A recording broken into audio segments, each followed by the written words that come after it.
வணக்கம் நண்பர்களே, விஜயபிரயாக் பேசுகிறேன்.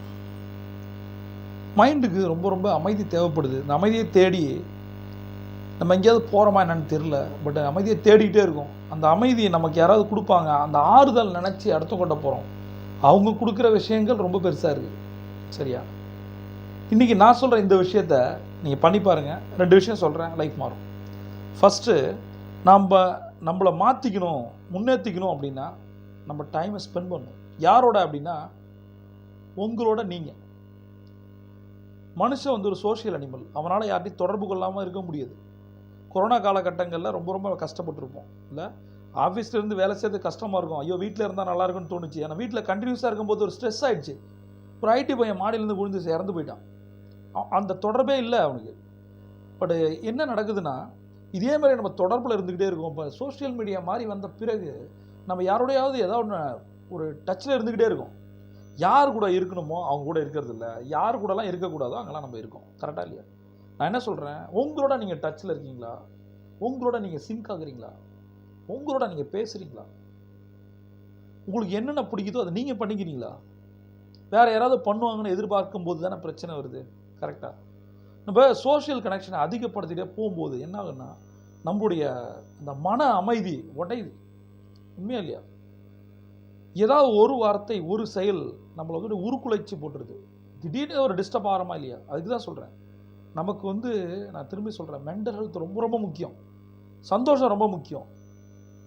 எப்பயுமே சொல்கிறேன் நான், மனிதர்கள் கொடுக்குற சந்தோஷம், நிம்மதி, ஆறுதல் எல்லாமே டெம்பரவரி தான். யாரும் நம்மளோட வரமாட்டாங்க. யார் ரிலேஷன்ஷிப்பில் பீக்கில் இருக்கீங்களோ, பிஸ்னஸ் ஆரம்பிக்கும் போது நம்ம எதிர்பார்த்த பணம் வரலன்னா 1ஆம் தேதி நம்ம என்ன பண்ணுவோம்? நம்மளோட கமிட்மெண்ட் என்ன அப்படின்னு யோசிக்கணும். அதே சமயம் ரிலேஷன்ஷிப்பில் இருக்கும்போது ஒருவேளை இவ நம்ம கூட இல்லைன்னா என்ன ஆகும்? ரொம்ப பீக்கில் போயிடக்கூடாது. நிறையா நான் சொல்கிறேன் பாருங்க, அது மன உளைச்சலை க்ரியேட் பண்ணிவிடும், டிபெண்டன்சியை க்ரியேட் பண்ணும். அதுக்கு தான் சொல்கிறேன், கொஞ்சம் தனியாக இருங்க. உங்களோட மென்டல் ஹெல்த்துக்கு நல்லது, மெயினாக ஹெல்த்துக்கு நல்லது, ரிலேஷன்ஷிப்புக்கு ரொம்ப ரொம்ப நல்லது. 3வது பணம் சம்பாதிப்பதற்கு இந்த ஒரு விஷயத்தை நீங்கள் பண்ணால் ஜெயிக்க முடியும். என்ன அப்படின்னா, தனியாக போய்டு. இது எனக்கு குரு சொல்லுவாங்க, மென்டல் ஃப்ரீடம் அப்படின்னு சொல்லுவாங்க. அதை எக்ஸ்பீரியன்ஸ் பண்ணி பாருங்கள். மென்டல் ஃப்ரீடம், மைண்டு ஃப்ரீயாக இருக்கணும். நம்ம ரிலேஷன்ஷிப்பில் இருக்கும்போது என்ன ஆகிடும் தெரியுமா? சில பேர் தான் புத்திசாலித்தனமான முடிவு எடுப்பாங்க. அந்த பாண்டிங் வந்த பிறகு நீ எங்கே போகிற, நான் எங்கே போகிறேன், நீ என்ன பண்ணுற, என்கேஜாக இருக்கு, ஆன்லைனில் இருந்த பதில் சொல்லலை, ஏன் ஸ்டேட்டஸ் வச்சுருக்க, டிபியை வச்சுருக்க, இதே மாதிரி பல விஷயங்கள் நடக்குது. ஒருத்தங்க டாமினேட் பண்ண ஆரம்பிக்கிறோம். ஆணாக இருந்தாலும் சரி, பெண்ணாக இருந்தாலும் சரி, உரிமைன்னு எடுத்துக்கிறோம், பொசசிவ்னு நினச்சிக்கிறோம், அதீத அன்புன்னு நினச்சிக்கிறோம். ஒரு நாள் இது கசந்து போய்டும், வெறுத்து போயிடும். எவெல்லாம் ரொம்ப பீக்கில் இருக்காங்களோ, ஒரு நாளைக்கு 10 மணி நேரம் எவன் ஃபோனில் பேசுகிறான்னா அவன் லெவலாம் காலி ஆகிடும். எப்போ நீங்கள் ஒரு விஷயத்தில் ரொம்ப ஆர்வமாக இருக்கீங்களோ அது காணா போயிடும். இது பிரபஞ்சத்தோட நியதி. அதை யாரும் விதிவிலக்கில்லை. திரும்ப சொல்கிறேன், அந்த மென்டல் ஃப்ரீடம் வேணும்னா தனியாக போங்க. உங்களோட பேட்டரியை நீங்கள் ரீசார்ஜ் பண்ணிக்கணும் அப்படின்னா, நிறைய விஷயங்களை பேக்கப் எடுக்கணும்னா, அதையும் தாண்டி நீங்கள் முன்னேறி போகணும்னா தனியாக நீங்கள் எங்கேயாவது போங்க. ஒன்று, தனிமை எல்லாமே தரும். நிறைய மில்லியனர்ஸை நான் பார்த்துருக்கேன். எல்லாருமே கெஸ்ட் ஹவுஸ் போகிறது எதுக்காகனா, நீங்கள் நினைக்கிற ஏதோ ஒன்றுக்காக கிடையாது. சரியா? ஆனால் சில பேர் தனிமையை தேடி போகிறாங்க. நிறைய ட்ரெக்கிங் போகிறாங்க, ஹில் ஸ்டேஷன் போகிறாங்க, வேலிஸ்க்கு போகிறாங்க, நிறைய இடங்களுக்கு போகிறாங்க, பீச் ரிசார்ட்ஸ்க்கு போகிறாங்க. அவங்களுக்கு ஒரு எக்ஸைட்மெண்ட் தேவைப்படுது இல்லை? அந்த தனிமையாக போய் பாருங்கள். அதான் சொல்கிறேன், என்னோடய ட்ரிப்ஸ் எல்லாமே நான் சொல்கிறேன் பாருங்கள். ஃபஸ்ட்டு ஃபேமிலியோடு இருக்காது, நான் தனியாக போவேன். நிறைய நாடுகளுக்கு நான் தனியாக போவேன்.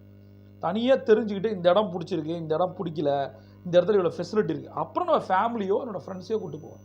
அப்போ எனக்கு ஏற்கனவே போன இடம் ஸ்ட்ரேஞ்சாக இருக்காது, பழகிருக்கும். அங்கே இருக்கவங்க எனக்கு கூட மிங்கிளாக இருப்பாங்க. அப்போ நான் கூப்பிட்டு போகும்போது நல்லா பார்த்துக்க முடியும். புதுசாக இருக்கும்போது நிறைய தடுமாற்றங்கள் இருக்கும். லாங்குவேஜ் இஷ்யூலேருந்து, சாப்பாடு இஷ்யூலேருந்து, ஏரியா இஷ்யூ நிறையா இருக்கும். எப்படி ஆக்சஸ் பண்ணுறதுனே தெரியாது. நான் தனிமைப்படுத்திக்க ஆரம்பித்தேன். அதுவும் நிறைய கடன் இருக்கும்போது வேறு வழியில் தனிமையாக தானே இருந்தாகணும். அந்த கடன்காரங்களுக்கு நன்றி சொல்ல இந்த நேரத்தில் நான் தனிமைப்படுத்தப்பட்டேன். ஏன்னா பயமாக இருக்கும், எனக்கு ஃபோன் எடுக்க முடியாது, என்னால் பேசவும் முடியாது. அப்போ தனியாக இருக்கும்போது நான் யோசிக்க ஆரம்பித்தேன். அப்போ தான் நிறைய புத்தகங்கள் படிக்க ஆரம்பித்தேன். என்கிட்ட நிறைய புக்கு இருக்குது, 100கணக்கான புத்தகங்கள் இருந்துச்சு. நீங்கள் எல்லாம் இருக்கும்போது ஒரு புக்கை படிக்கிறதுக்கும் எதுவும் இல்லாத போது படிக்கிறதுக்கும் வித்தியாசம் இருக்குது. சரியா? நீங்கள் பணக்காரனாக ஒரு புக்கு படிக்கிறது, கடன்காரனாக புக்கு படிக்கிறது வித்தியாசம் இருக்குது. அப்போ பசியோடு சாப்பிட்றதுக்கும் பசிக்காமல் சாப்பிட்றதுக்கும் வித்தியாசம் இருக்குல்ல? அதே மாதிரி தான். அப்போ அந்த படிக்கிற விஷயங்கள் உங்களுக்காக சொல்லப்பட்டது மாதிரியே இருக்கும். ஏதாவது ஒரு யூடியூப் வீடியோ பார்ப்பீங்க, அது இது வரைக்கும் எத்தனையோ தடவை பார்த்துருப்பீங்க. நீங்கள் ஒரு ப்ராப்ளத்தில் இருக்கும்போது அதுக்கு ஒரு சொல்யூஷனாக தெரியும் பாருங்கள். அது மாதிரி தான். அதனால சொல்கிறேன், நாம் எப்பயுமே மக்களோடயே இருக்கக்கூடாது. தனிமை தேவைப்படும். நிறைய இன்னமும் நான் பண்ணிகிட்டு இருக்கேன். 10 வருஷங்களாக நான் பண்ணுறேன். நான் தனியாக போயிடுவேன், எங்கேயாவது போயிடுவேன். நான் தனியாக போய் எங்கேயா உட்காந்துருவேன். நிறைய கற்றுக்க ஆரம்பித்தேன். நிறைய பேர் பார்த்தீங்களா வெக்கேஷன் போவாங்க இல்லை, அவங்க ஒரு பிரேக் எடுத்துங்க. நான் சொல்கிறேன், அவங்க எல்லாரையும் சொல்கிறேன், ஒரு பிரேக் எடுத்துங்க. அதே லைஃப்பில் இருக்காங்க ஹஸ்பண்டோட ஒய்ஃபோட அப்படியே ஃபுல்லாக கன்ஸ்டன்ஸாக இருக்கும், ஒரு மாதிரி இருக்கும். தனியாக போங்க, ஒரு 2 நாள் இருந்து உங்களுக்கு பிடிச்ச விஷயங்களை பண்ணுங்கள், படிங்க, ஒரு மெடிடேஷன் போங்க, நிறைய ரிட்ரீட்ஸ் இருக்குது, அங்கே போங்க, கற்றுக்குங்க, மைண்டை பீஸ்ஃபுல் ஆக்கிட்டு வாங்க. ஒரு மாதத்துக்கு ஒரு 2 நாள் வெளியில் போங்க. ஒரு குரூப் இருக்குது எனக்கு தெரிஞ்சு, அவங்க என்ன பண்ணுவாங்கன்னா மாதத்தோட முதல் சனி ஞாயிறு வந்து என்ன பண்ணுவாங்க, அது ஸ்பிரிச்சுவல் குரூப் அது. அப்போ அவங்களுக்கு சம்பளம் வந்திருக்கும். அப்போ 4 பேர் சேர்ந்து ஒரு டபுள் ஷேரிங் ரூம் எடுத்துக்கிட்டு வெளியூர் போவாங்க. அவங்க இதை எனக்கு தெரிஞ்சு ஒரு 5 வருஷமாக பண்ணிகிட்டு இருக்காங்க. இப்போ ஏதாவது ஒரு இடம்னு வச்சுப்போம், ஏதாவது ஒரு டிஸ்ட்ரிக்ட் போயிட்டு, அப்போ ஒரு கும்பகோணம்னா பொறுமையாக கோயிலை பார்க்குறது, இந்த கோயிலோட வரலாறு என்ன அப்படின்னு தெரிஞ்சுக்கிறது. அடுத்த மாதம் வந்து கன்னியாகுமரி. இதே மாதிரி தமிழ்நாட்டில் அவங்க போகாத ஊரே கிடையாது. நான் எங்கேயாவது போகணும்னு நினச்சா கூட ஃபஸ்ட்டு அவருக்கு நண்பருக்கு தான் கால் பண்ணுவோம். அவர் எல்லாமே சொல்லுவார், ஹிமாச்சலில் எப்படி இருக்குது சார், ராஜஸ்தானில் எப்படி இருக்குது சார், எல்லா விஷயமும். இவங்க என்ன ஆகிட்டாங்கன்னா எவ்ரி 3 மந்த்ஸ்க்கு ஒரு தடவை அதே 4 பேர் என்ன பண்ணுவாங்க, வெளி மாநிலங்களுக்கு போக ஆரம்பித்தாங்க. ஒரு 6 மாதத்துக்கு ஒரு தடவை ஆட்டோமேட்டிக்காக ஃபாரின் போக ஆரம்பித்தாங்க. நிறைய இடங்களுக்கு போவாங்க. இது வந்து கம்போடியாலாம் நீங்கள் போகணும், நான் கேட்டுக்கிறேன். அங்கே போனால் தான் நம்ம தமிழனுடைய அந்த பெருமையை தெரியும், வேறு மாதிரி இருக்கும், கெத்தாக இருக்கும். நிறைய இடத்துக்கு போகணும். நீங்கள் மலேசியாலாம் சில இடங்கள்லாம் இருக்குது. தமிழர்கள் எங்கெங்கே கோலை வச்சுனாங்க, நம்ம என்னென்னலாம் ரூல் பண்ணோம், இதெல்லாம் தெரிஞ்சுக்கணும். நம்ம போனால் தானே. அதனால் 2 விஷயம் சொல்கிறேன். 1 தனிமையில் இருக்கிறது, தனிமையாக வேறு எங்கேயாவது போகிறது. 3வது மௌனமாக இருக்குது. மௌன விரதம் மாதிரி ஒரு அட்டகாசமான விஷயங்கள் கிளென்ஸ் பண்ணணும் மைண்டை. மௌன விரதம் இருந்து பாருங்க.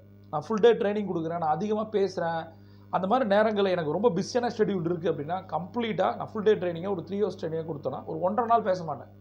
அந்த ட்ரைனிங் முடிஞ்சதுலேருந்து நான் ஃபோனை இது பண்ணிடுவேன். நிறைய தடவை என்னோட டிபியை பார்த்தீங்கன்னா தெரியும், வாட்ஸ்அப்பில் நான் மாற்றிடுவேன். நான் யாரும் என்னை தொடர்பு கொள்ள முடியாது. நான் சைலண்ட் மோடு போயிடுவேன். உங்களுக்கு சொல்கிறேன், வாழ்க்கையில் வெற்றி வரணுமா, தொடர்பு எல்லைக்கு அப்பால் இருங்க. பிரபஞ்சம் கொட்டி தர காத்திருக்கு. நீங்கள் ஒரு சாம்பியன். C on top.